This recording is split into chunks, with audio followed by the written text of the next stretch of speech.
Welcome to today's deep dive. We are thrilled you're here. Absolutely. It's a great topic today. Yeah, so today we're exploring this really fascinating conversation featuring neuroscientist Dr. Wendy Suzuki. And our mission here is highly specific. Right. We're uncovering the tangible, scientifically proven ways you can literally change the physical shape of your own brain. Yeah, transforming it into what Dr. Suzuki affectionately calls a big, fat, fluffy brain. A fluffy brain, which I love. But before we get into the actual science of how you do that, I want you, the listener, to imagine this very specific scenario. Okay. You're sitting in a room, and someone places a hat box on the table right in front of you. A hat box. Right, a hat box. They open it, reach inside, and they pull out a real, preserved human brain. Oh, wow. You put on gloves, you hold it in your hands, and its weight, its consistency, it feels remarkably like a block of firm tofu. Which is just a staggering image to start with. But, I mean, Dr. Suzuki actually does this. She does. Yeah, she has a preserved brain she brings out for demonstrations. She affectionately named it Betty. Betty.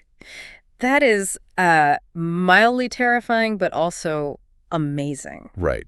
But holding that 3-pound mass of, biological tofu, it shatters this invisible wall we build between our physical bodies and our abstract minds. Yeah, right. Like every single memory, every heartbreak, every favorite movie, every trauma you ever experienced is physically captured in that tissue. We really tend to view the mind as this floating, ethereal cloud of thoughts. Exactly.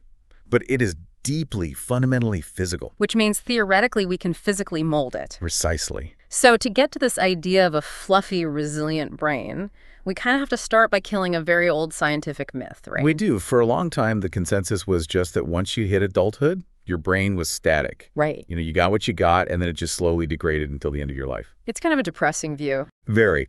But I want to look at the experiment that finally proved that wrong. This goes back to the 1960s at UC Berkeley with a scientist named Marion Diamond. Right. Marion Diamond, she was an absolute pioneer who suspected the adult brain was actually highly malleable. And she designed this experiment with rats that sounds incredibly simple, but it completely disrupted modern neuroscience. It really did.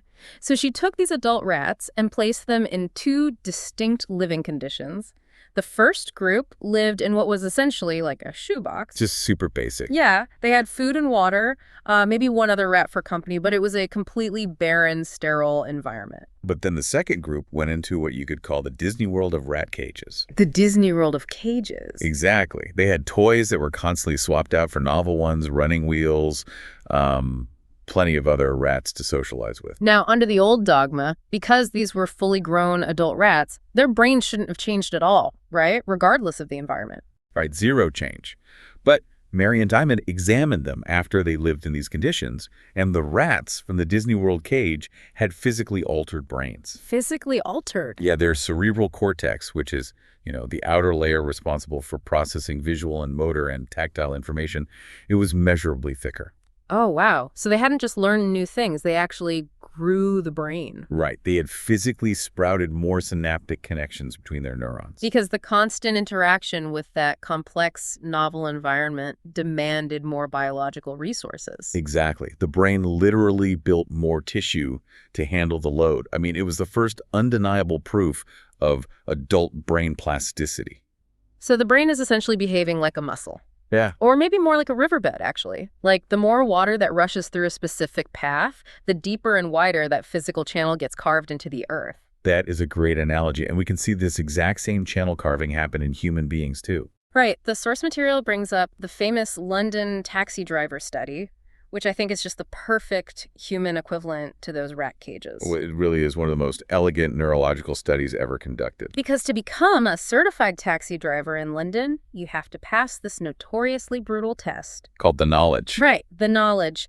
And it takes about 4 years of studying because candidates have to memorize the entire layout of London. Like every single street, landmark, and lawful traffic route. Yeah, all so they can navigate purely from memory.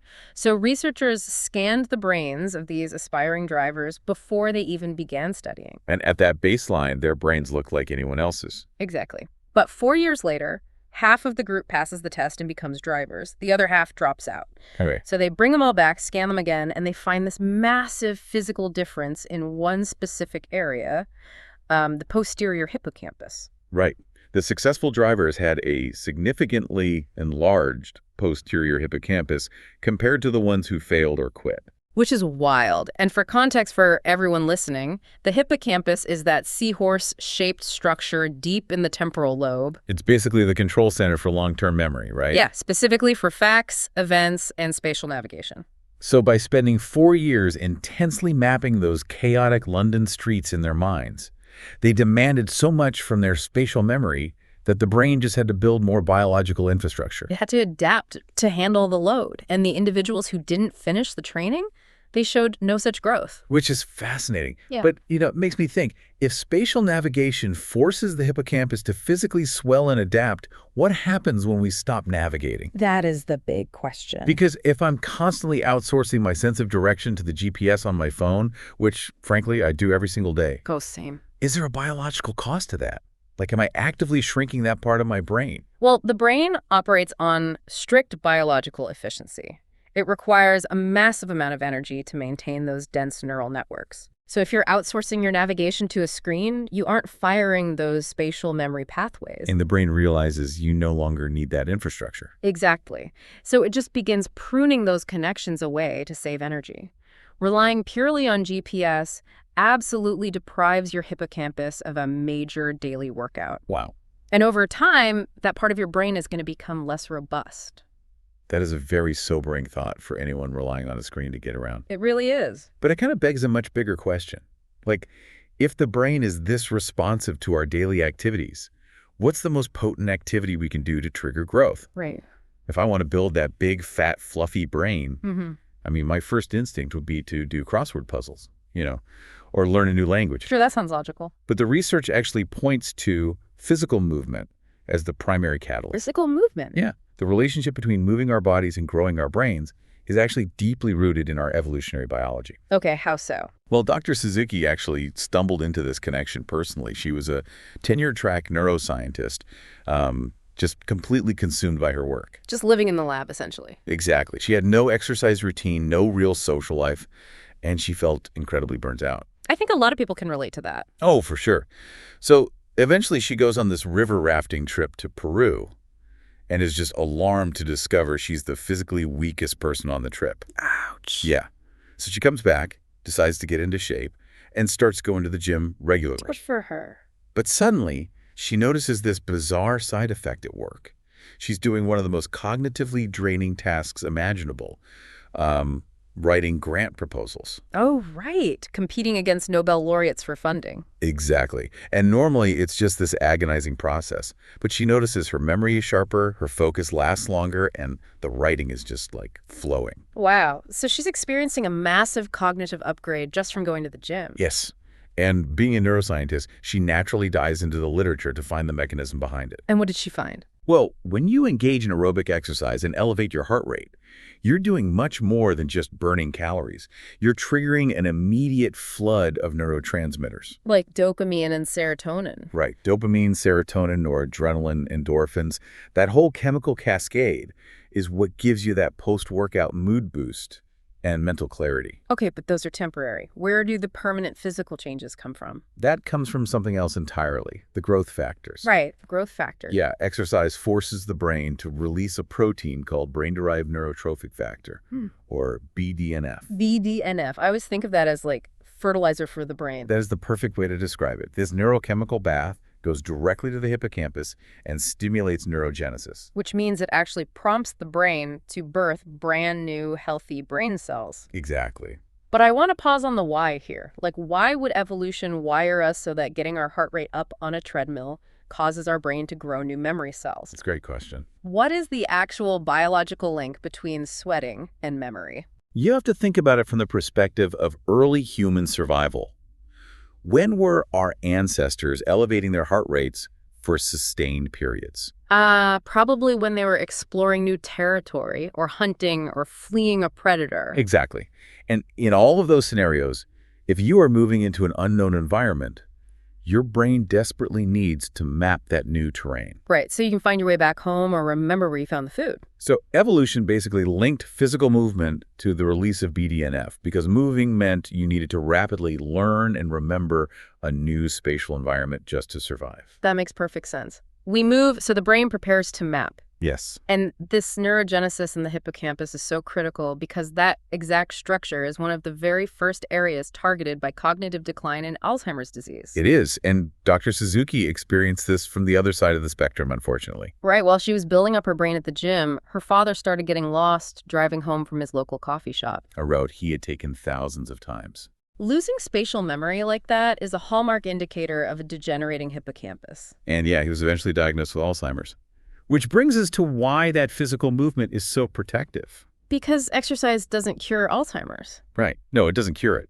But if you spend decades engaging in aerobic activity, constantly bathing your hippocampus in BDNF, you are building this massive, densely packed structure. You're essentially creating a biological savings account. Exactly. So if a neurodegenerative disease does strike, it's just going to take much longer for the disease to destroy enough of that dense tissue for you to actually begin showing clinical symptoms. That is incredibly empowering. But, I hear the words aerobic activity and my mind immediately jumps to like marathon training or high-intensity boot camps. Sure. What is the actual minimum effective dose here? Like if I'm sitting at a desk 8 hours a day, how much movement is really required to trigger this neurogenesis? The data on this is incredibly encouraging. A major study looking at adults aged 65 and older found that those who engaged in just 3 brisk walks a week were 30% less likely to develop dementia over the following 5 years. Just 3 walks a week compared to their sedentary peers? Yes. You really do not need to run marathons. Any activity that elevates your heart rate and gets you sweating counts. So vacuuming vigorously. Yes. Taking the stairs, dancing in your kitchen, every single drop of sweat is an investment in a thicker prefrontal cortex, which governs your focus, and a larger hippocampus. Okay, so physical movement gives us the raw materials. It births the new cells. Right. But, an empty hard drive isn't very useful until you actually put data on it. How do we program these new brain cells to hold on to the information we actually want to keep? Well, Dr. Suzuki points to 4 essential rules for encoding information into long-term memory. Okay. The first one is pretty straightforward: repetition. Makes sense. The more times a neural pathway fires, the stronger the connection becomes. Exactly. But the second rule, association, is where it gets really interesting. Right, because the hippocampus is basically an associative machine. It desperately wants to link new, unfamiliar data to something you already know intimately. Yes. And I know you were looking at the notes on this. It brings up the memory palace technique. Yeah. People use this to memorize, entire decks of cards or incredibly long lists of numbers. How does that actually leverage the hippocampus? Well, the memory palace essentially hijacks your brain's evolutionary talent for spatial navigation. Oh, interesting. Yeah, instead of trying to brute force memorize a list of abstract facts, you visualize a physical space you know perfectly, like your childhood home. Okay. Then you mentally walk through that home and place the facts in specific spots. Like you put the first fact on the living room sofa, the second fact on the kitchen counter. So when you need to recall the information, you just mentally walk back through the house. Precisely. You're taking abstract data and anchoring it to deeply grooved spatial memories, which the hippocampus is just brilliant at retrieving. That is so smart. Okay, so that's rule 2. What's the third rule? The third rule for memory is novelty. Our brains are essentially wired to ignore the mundane. Because the mundane is safe, right? Right. If you've seen the same bush 1,000 times, your brain tunes it out to conserve energy. But if you see a new shape in the grass you've never seen before, your attention system spikes. Because it could be a predator. Exactly. Yeah. This is why cliches in storytelling or marketing just sort of wash over us. The brain classifies them as safe background noise and refuses to allocate memory resources to them. Which leaves the fourth rule, emotional resonance. Yeah. And we all know we vividly remember the happiest and most tragic days of our lives, but there's a physical mechanism driving that, isn't there? There is. Sitting right in front of the hippocampus is an almond-shaped structure called the amygdala. The emotional processing center. Right. And when you experience something highly emotionally charged, the amygdala activates and essentially reaches over to give the hippocampus a chemical jolt. It acts like a highlighter pen. Exactly. It's telling the hippocampus, hey, this event is critical to our survival or well-being. Solidify this memory immediately. Okay, so we have these 4 rules to encode the memories we want: repetition, association, novelty, and emotional resonance. Right. But we also accumulate a lot of biological waste throughout the day, and from what I understand, the only way to clear that out is when we are completely unconscious. Yes. Let's talk about the mechanics of sleep, because it is literally a cleaning cycle for the brain. Like a literal physical cleaning cycle. Yeah.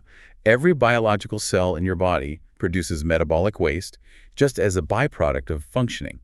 And your brain cells are highly active, so they produce a lot of these garbage metabolites. Including proteins like beta amyloid, right, which are associated with Alzheimer's. Exactly. And when you're awake, your brain is just too busy processing everything to clean this up. But when you enter deep sleep, Something incredible happens. Your brain's glial cells actually shrink in size. wait, they physically shrink? They do, creating wider spaces between the neurons. And this allows cerebrospinal fluid to just rush in and physically flush all that toxic metabolic garbage out of your brain. Wow. So if you're pulling an all-nighter or staying up till 2 a.m. watching a show, you are literally canceling the brain's janitorial service. You are. And you wake up with a physically gunky brain. Mm-hmm. The waste is still sitting there, clogging up the neural pathways, which is exactly why you feel foggy and slow and irritable. Okay, I have to push back here on behalf of everyone living in the real world. Fair enough. Because many of us operate on 5 or 6 hours of sleep and we compensate with caffeine. I know when I wake up with that brain fog, my immediate solution is a massive cup of coffee. Of course. And I know it wakes me up, it makes me functional. Is the caffeine actually doing more damage, or is it just masking the fact that my brain is still filled with metabolic garbage? It is entirely masking the problem. Really? Yeah. To understand this, you have to look at a chemical called adenosine. Adenosine. Throughout the day, as your brain burns energy, it produces adenosine. And when adenosine binds to receptors in your brain, it makes you feel sleepy. Okay. Now, caffeine is structurally very similar to adenosine, so it slips into those receptors and blocks them. Your brain can just no longer receive the "I'm tired" signal. But here's the catch. While the caffeine is blocking the receptors, your brain is still producing adenosine. Oh, no. Yeah. The metabolic garbage is still piling up behind the dam. So when the caffeine finally wears off, all that accumulated adenosine just floods the receptors all at once, causing a massive crash. So the caffeine does not wash away the waste at all. Not even a little bit. Only the cerebrospinal fluid, flushed during deep sleep, can actually do that. So there really is no biohack to get around a lack of sleep. None whatsoever. Agreed. However, if you are looking for a way to stimulate your focus in the morning without relying entirely on a chemical stimulant like caffeine, I am listening. the science strongly supports hot-cold contrast showers. Willingly standing in cold water. I know it sounds absolutely miserable, but ending a hot shower with just 1 minute of cold water triggers a mild shock response. Okay. It safely stimulates a massive release of natural noradrenaline and dopamine. It wakes up your prefrontal cortex, giving you this intense clarity and focus without the jittery crash of too much coffee. But it still does not clean the brain. Right, it does not clean the brain. Okay, so we've covered movement to build the cells, memory techniques to program them, and sleep to clean them. Yes. But our brains also react really intensely to the world around us, specifically our social environments, right? Deeply. The research shows that loneliness isn't just an emotional state. It is a physical toxin. A physical toxin. Yeah. Because we're fundamentally a social species. Exactly. Our biology expects us to be embedded in a tribe. So when we're chronically lonely, the brain perceives it as an active survival threat. Oh, wow. It elevates our baseline stress levels, just flooding the brain with cortisol. Yeah. And over the long term, that chronic stress physically damages neural connections and literally shrinks the brain. That is terrifying. It is. Conversely, if you look at long-term data, like the famous Harvard study on adult development, it shows that deep, face-to-face social connections are actually the greatest protector of brain health and longevity. But we have to address the elephant in the room here. Which is? If you're listening to this on your phone right now, you're probably connected to hundreds, maybe thousands of people on social media. Yeah. You might have even felt the urge to check a notification while we've been talking. Why doesn't that count as the social connection our brain is craving? Well, because the brain very easily distinguishes between a real human presence and a digital interface. Really? Oh, yeah. Social media platforms are engineered to function essentially like slot machines. When you pull to refresh a feed, You're getting an unpredictable, artificial drip of dopamine. So it exploits our reward circuitry. Exactly. It exploits that circuitry without providing any of the rich, complex biological feedback of reading someone's actual facial expressions or hearing their tone of voice. Plus, on social media, we are constantly seeing everyone else's highlight reels, which just triggers this toxic comparison. Like we constantly feel like we're falling behind. And that triggers a major stress response. Our physiological stress system, the sympathetic nervous system, it evolved as a gas pedal. To give us energy to run away from a physical threat. Right, like a tiger. But today, a nasty comment online or, an intimidating email from your boss triggers the exact same full-body survival response. Your heart races, your breathing gets shallow. And cortisol just floods your brain. If you are constantly triggering that state by staring at a screen, those stress hormones will literally kill brain cells. Oh, but we obviously can't escape emails or social pressure, so how do we physically turn off that gas pedal? We engage the brake pedal, the parasympathetic nervous system, which is our rest and digest mode. Okay, how do we do that? The incredible thing is that you have a biological override switch. You can't just command your heart rate to slow down by thinking about it. But you can control your breathing, taking 3 deep, slow breaths, particularly focusing on extending the exhale, physically stimulates the vagus nerve. The vagus nerve. Yes. Yes. It runs from your brainstem to your heart and lungs. When you stimulate it through slow breathing, it releases acetylcholine, which immediately slows your heart rate and calms the body down. It's essentially the oldest form of meditation, and it literally forces a chemical change in the body. Exactly. But Dr. Suzuki has this really fascinating perspective on this, where she argues we shouldn't actually want to eliminate our anxiety entirely. Right. She calls it good anxiety. How can a stress response ever be considered good? Well, she reframes anxiety as this biological warning system that points directly toward what you value most. Oh, see. Like if you are deeply anxious about a presentation, it is a signal that you care immensely about your career or how you're perceived by your peers. It's energy, it's information. She experienced this really deeply, didn't she, when her father and brother passed away so close together? She did. She realized that her unfathomable grief was simply the flip side of deep love. Because you cannot have profound love without the risk of profound grief. Precisely. Yeah. Both anxiety and grief are these prickly, deeply uncomfortable emotions, but they are vital compass needles showing us what actually matters. Which means you have to allow yourself to feel them. You have to actually listen to the signal. You do. And honestly, this is where I really struggle. When I feel that spike of anxiety or when a really prickly emotion surfaces, my immediate instinct is to just pick up my phone and scroll. To numb it out. Yes, I just want to numb it out. There was that famous study where people were left alone in a room for 15 minutes with nothing but a button that delivered an electric shock. Oh, I know this one. A significant portion of them chose to literally shock themselves rather than just sit alone with their own thoughts. It's wild. But I completely relate to that impulse.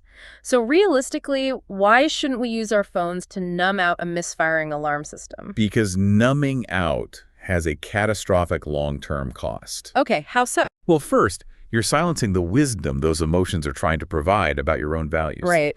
But purely from a neurological standpoint, numbing out actively starves your brain. Sitting alone with your thoughts, practicing mindfulness, it engages the brain's default mode network. So the default mode network. Yes. This is the quiet space where the hippocampus synthesizes old memories with new information to generate creative ideas. Oh, wow. When you constantly reach for that dopamine slot machine in your pocket, you rob your brain of its imagination. You are actively preventing your prefrontal cortex from doing the deep, quiet work of reflection and growth. So where does this leave us? Let's bring this all together. Okay. You are handed one brain, 1 3-pound block of tofu.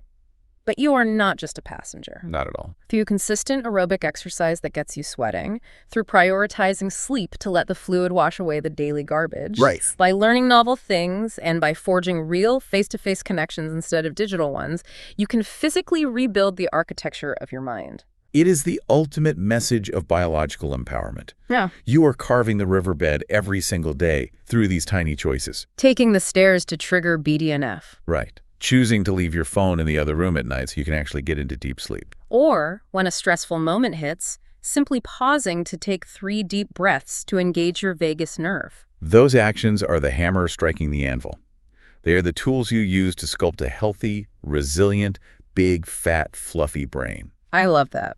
But I want to leave you, the listener, with one final thought to mull over today. Go for it. We have established that our brains physically adapt to the demands of our environments, right? Marion Diamond's rats grew thicker cortexes in enriched cages. Yes. The London taxi drivers grew massive hippocampi by navigating physical streets. Right.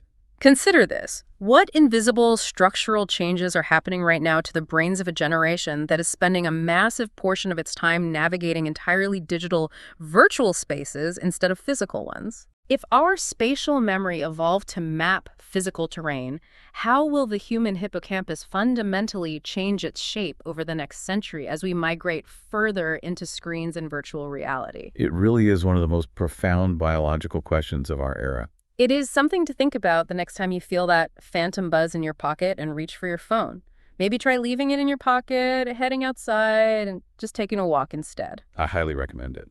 Remember the hat box. You hold the power to shape what is inside. Thank you for taking this deep dive with us.